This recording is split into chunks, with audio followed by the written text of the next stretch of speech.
کیا ہے بھائی؟ غریب کے بچے ہو گیا یا بھکاری ہو یا تمہارے پاس کپڑے نہیں، ایک شوق ہے، فیشن ہے، ایک پھٹا ہوا کپڑا پہلے زمانے میں بھکاری لوگ پہنتے تھے اور جب کپڑا پھٹ جاتا تو چھپا چھپا کے پھرتے تھے، آج تو پھاڑ پھاڑ کے سامنے آتے ہیں، فیشن ہے۔ داڑھی کس کی ہے؟ وراٹ کوہلی کی داڑھی۔ ایک کھلاڑی نے داڑھی رکھ لی کھیلتے کھیلتے، اس کی داڑھی رکھ لی۔ بال کس کی ہے؟ کس کا بال؟ ہنی سنگھ کا بال۔ چھپچھیڑی کٹنگ ہے اور اس میں گرگٹ کٹنگ ہے، سانپ کٹنگ ہے، بیچ میں سے یوں اب پھیرا جاتا ہے کہ لگتا ہے جیسے ابھی ابھی کوئی سانپ گزرا۔ ایسا کرنے نہیں کرتے ہمارے نوجوان، جب سے وہ تھوڑا ہوش سنبھالتے ہیں، پہلے تو ماں باپ ہی خراب کرتے ہیں، کنارے کنارے کا بال کٹواتے ہیں۔ جب بچے ہوش سنبھالتے ہیں اور 8 سال کے 7 سال کے ان کو جب معلوم ہوتا ہے کہ بال یوں رکھنا چاہیے، اس میں خوبصورتی ہے، تو دیکھو منہ دم کھپڑی کا جیسا ہوتا ہے، دانت سڑے ہوئے، منہ بھی عجیب صورت، لیکن جب دیکھو تو خالی بال بھی ہاتھ ہے، ہماری ماں خالی بال بھی۔ کسی گلی سے گزر جائے تو کوئی گلی میں دیکھنے والی دیکھ لے خالی بال یوں پھیرنے کا طریقہ۔ اور پھر 10 سال کی عمر سے لے کر کے شادی تک 25 سال تک ہمارے نوجوان نہ تو کماتے ہیں، نہ کوئی ڈھنگ کا کام کرتے ہیں، نہ ماں باپ کو خوش رکھنے کی کوشش کرتے ہیں، نہ کوئی صحیح کاروبار سے بزنس سے جڑتے ہیں، گٹکا کھاتے ہیں اور الٹے سیدھے کام کر کے پوری اس کی جو سوچ ہوتی ہے، پوری فکر ہوتی ہے، اس کے پینٹ شرٹ پر ہوتی ہے یا پھر اس کے بال کی کٹنگ اور سیٹنگ پر ہوتی ہے۔ بال یوں رکھو، داڑھی یوں کٹاؤ، کبھی اس کی طرح کبھی اس کی طرح، یوں ساری عمر اور ساری جوانی جو میں کمانے کا، بننے کا اور سمرنے کا جو ٹائم تھا وہ پورے اس میں گزار لیتے ہیں۔ اور اس کے بعد جب شادی کا موقع آتا ہے تو چونکہ انسان کے بچے تو ہوتے نہیں ہیں، جانوروں کے طریقے سے 25 سال کی عمر گزارا، نہ کبھی ماں کو سمجھا نہ باپ کو، تو جب لڑکی والوں کی جب شادی ہوتی ہے جب دیکھا جاتا ہے تو لڑکا بہت تڑپ کے اندر ہوتا ہے، اپنے آپ کو بہت زیادہ قابل تو رم خاں سمجھتا ہے، اپنے آپ کو بہت بڑا سمجھتا ہے، لڑکی والوں پر بوجھ ڈالنے کی کوشش کرتا ہے، اس کو غلام بنانے کی کوشش کرتا ہے، اس کو نیچا دکھانے کی، اس کے بے عزتی کرنے کی کوشش کرتا ہے، اس کے قیمت کی، اس کے پسینے سے بہائے ہوئے سارے پیسوں کو کھینچنے کی کوشش کرتا ہے، کیونکہ کچھ تو کمایا ہے۔ لہذا ایک پہلو آپ اگر لڑکیوں کے بارے میں، عورتوں کے بارے میں بیان کرتے ہیں یا سنتے ہیں یا حضرت محمد رسول اللہ صلی اللہ علیہ وسلم کے احکامات کو سناتے ہیں تو دوسری طرف آپ کو لڑکوں کے سلسلے میں بھی جو باتیں ہیں اور جس پیغام کو اللہ کے نبی صلی اللہ علیہ وسلم نے بیان فرمایا، شوہر کیسا ہونا چاہیے، بیوی کیسے ہونی چاہیے، وہ ساری کی ساری چیزیں ہونی چاہیے۔ آپ نے کیا فرمایا؟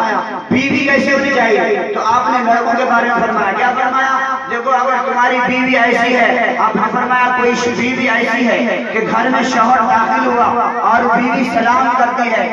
آپ نے پوچھا تھا کہ اچھی عورت کی پہچان کیا ہے، اچھی عورت کی علامت کیا ہے، بہترین عورت کی علامت کیا ہے؟ آپ نے فرمایا اذا نظرت کا فرحت کا، کہ آپ جب تم اس کو دیکھو، جب تم اس کی طرف دیکھو، اس کی طرف نظر کرو، سررت کا، وہ تم کو خوش کر دے۔ کیا مطلب؟ شوہر تھکا ہوا کام کر کے دوپہر کی دھوپ میں چل کر کے مزدوری کر کے آتا ہے دوپہر کا کھانا کھانے کے لیے، تو اس کو ایک آرام کی، ایک سکون کا، ایک تھوڑی دیر کے آرام کا لمحہ چاہیے، گھر کے اندر سکون کا ماحول چاہیے۔ اس سکون کا ماحول کیسا ملے گا؟ فرمایا جب شوہر دروازے پر داخل ہو تو بیوی اس کو 4 طرف کا سنائی ہے، تمہاری بہن ایسی بول رہی تھی، تمہاری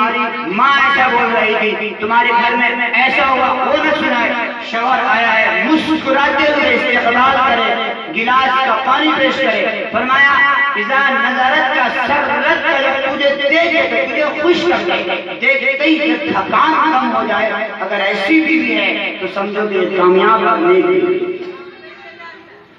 قرآن میں کیا کہا؟ میاں بیوی کو سکون کا ذریعہ کہا، وَمِنْ آيَاتِهِ أَنْ خَلَقَ لَكُم مِّنْ أَنفُسِكُمْ أَزْوَاجًا لِتَسْكُنُوا إِلَيْهَا وَجَعَلَ بَيْنَكُم مَّوَدَّةً وَرَحْمَةً۔ اللہ کی بے شمار نشانیوں میں سے ایک نشانی یہ بھی ہے کہ اللہ نے تمہارے اندر سے تمہاری بیوی کو پیدا کیا، تمہاری ساتھ میں تمہاری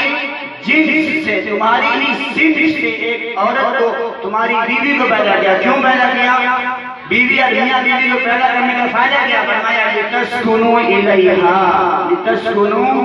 الیہا، تاکہ تم اس کے ذریعے سے سکون حاصل کرو، اس کے پاس بیٹھو تم کو تسلی ہے، تم غم کے مارے ہو اس کے پاس غم ہلکا ہو، تم بوجھ میں ڈوبے ہوئے ہو وہ تم کو تسلی کی باتیں کرے یا تسلی ہو جائے، بیوی پریشان اس کے باپ کا انتقال ہوا، تمہارے جملے اس کے سارے غم کو ختم کر لتسکنوا الیہا وجعل بینکم مودۃ ورحمۃ، اور اللہ نے تمہارے درمیان مودت، پیار اور محبت پر رکھ دیا، رحمت پر رکھ دیا، گویا کہ میاں بیوی کا رشتہ محبت کا رشتہ بھی اللہ کی طرف سے رحمت کا رشتہ بھی۔ بے شک بے شک، سبحان اللہ۔ آپ بڑے ہیں، اگر آپ کے مثال بتا رہا ہوں، اگر آپ کے پاجامے یا لنگی کے اندر کوئی پرابلم ہو جائے، کوئی تکلیف ہو جائے پیشاب یا پخانے کی جگہ پہ،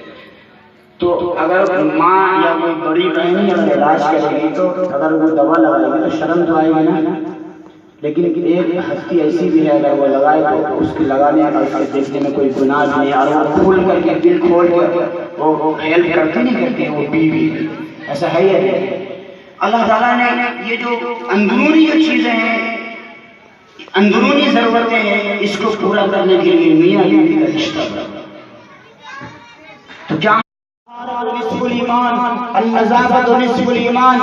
الطہور نصف المؤمن، مومن کا حصہ ہے، مومن پاکیزگی یہ آدھا ایمان ہے، صفائی ستھرائی آدھا ایمان ہے، آدھا ایمان دوسرے چیزوں کو مکمل کر لو۔ اس رسول کو اور اس پیغمبر کو ماننے والی امت کی حالت یہ ہے کہ اس کا منہ ایک نالی بن چکا ہے، جب دیکھو اس کے منہ سے گندگی کی بات آتی ہے، ناریل کی طریقے سے پانی بہ جاتا ہے، یہی تو ہو رہا ہے۔